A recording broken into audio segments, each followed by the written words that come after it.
नौजवान जो लाड़काने सां तालुक़ हुजे तो उते त जबल किथे हुजनि था, उते रही करे जबलनि जो आख़िर ख़्याल कीअं आयो तव्हांखे? मैम सभिनि खां पहिरियों त तव्हांजी थोराइतो आहियां जंहिं invited me on the show, जंहिं तव्हां मूंखे घुराए करे न सिर्फ़ु मुंहिंजी कामयाबी बल्कि मुंहिंजी पूरी जेका स्पोर्ट्स आहे उनखे हाईलाइट करण जी कोशिशि कई। So very very much thankful to U.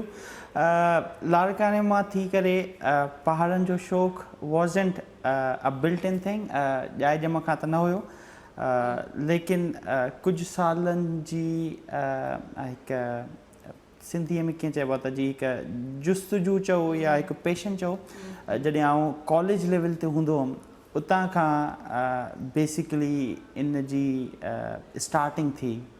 मुंहिंजे घर में मुंहिंजे फैमिली में कोई स्पोर्ट्समैन आहे। पहाड़नि ते वञणु किथां तालीम किथां पिराई तव्हां? मुंहिंजी तालीम बेसिकली लाड़काने मां आहे। लाड़काने में स्कूलिंग ऐं कॉलेज तव्हांजो उतां रहियो? मुंहिंजो ऐं बाद में यूनिवर्सिटी में वञणु थियो या यूनिवर्सिटी कोन स्टार्ट? यूनिवर्सिटी ऐं कराची में आहे। अच्छा। मुंहिंजी बेसिक जेकी प्राइमरी ऐं हायर एजुकेशन जेकी आहे उहा लाड़काने में 16 साल, उन खां पोइ यूनिवर्सिटी जे लाइ ऐं कराची में आयमि ताकी पंहिंजी अकेडमिक्स जेको उहो थोरो परस्यू करे सघां। लेकिन अकेडमिक्स पंहिंजी जॻह ते जॾहिं आउं कॉलेज में हूंदो हुउमि लाड़काने में, तॾहिं खां ई सफ़र मतिलबु जीअं चइबो आहे न अनकॉन्शियसली, बग़ैर हाज़िर दिमाग़ीअ में ही सफ़र स्टार्ट थियो। ख़बर न हुई त जी अॼु खां 10 सालनि खां पोइ या 9 सालनि खां पोइ असीं हींअर इंटरव्यू कंदासीं ऐं ही सभु शयूं जेके डिस्कस कंदासीं त आउं कान थी आहियां। तो कहिड़ो मोमेंट हुयो जॾहिं तव्हां रियलाइज़ कयो that you are made for this job? मतिलबु लाड़काने में रही करे शुरुआत किथां थी? ज़रूरु तव्हां कंहिं न कंहिंखे ॾिठो हूंदो, कंहिं मां मुतासिर थिया हूंदव न? न को रोल मॉडल न आहे, को इंस्पिरेशन न आहे, न को घर भाती आहे, न का हिकु फिगर आहे जंहिंखे तव्हां ॾिसो या जंहिंखे आउं ॾिठुमि कुझु साल पहिरियां।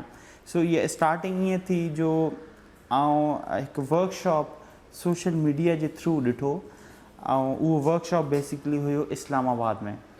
तो इतां खां ई जर्नी माउंटेनियरिंग जी या कोह पैमाई जी स्टार्ट थी थिए। उन वर्कशॉप मूंखे एतिरो मुतासिर कयो जो आउं लाड़काने मां निकिरी करे इस्लामाबाद पहुतुमि। उहो माण्हू जेको काॾे वियो ई न आहे। सो पहिरियों दफ़ो उहो बि कैपिटल में, उहो बि उन जॻह ते जिते तव्हांजा न सुञाण वारा आहिनि, न तव्हांजा रिश्तेदार आहिनि, न तव्हांखे ज़बान वर्कशॉप बि माउंटेन क्लाइंबिंग सां रिलेटेड हुयो? उहो वर्कशॉप हिकु एक्सट्रीम स्पोर्ट्स जो हुयो। उहो एॾो सुठो वर्कशॉप हुयो जो तव्हां ॾिसी करे हिकु मुतासिर थी वेंदव। मतिलबु तव्हांखे ख़बर न आहे त आहे छा। अगरि तव्हां ड्राइविंग जो शौक़ु था रखो ऐं तव्हां एॾियूं सुठियूं गाॾियूं ॾिसो हिकु तस्वीर में, तव्हांजो ऑटोमेटिकली फोकस हुन में हली वेंदो। त मुंहिंजो बि ईअं हुयो, मूंखे अजीब ऐं अनोखियूं शयूं करण जो शौक़ु हुयो, ऐं लेकिन उहो जेको वर्कशॉप हुयो उहो बसि एक्सट्रीम स्पोर्ट्स हुयो। अगरि हुते लिखियलु हुजे हा त जी ही पहाड़नि ते चढ़ण जो वर्कशॉप आहे त शायदि न वञा, छो जो मूंखे उते पहाड़नि में दिलचस्पी न हुई, मूंखे कुझु एक्सट्रीम करण जो शौक़ु हुयो।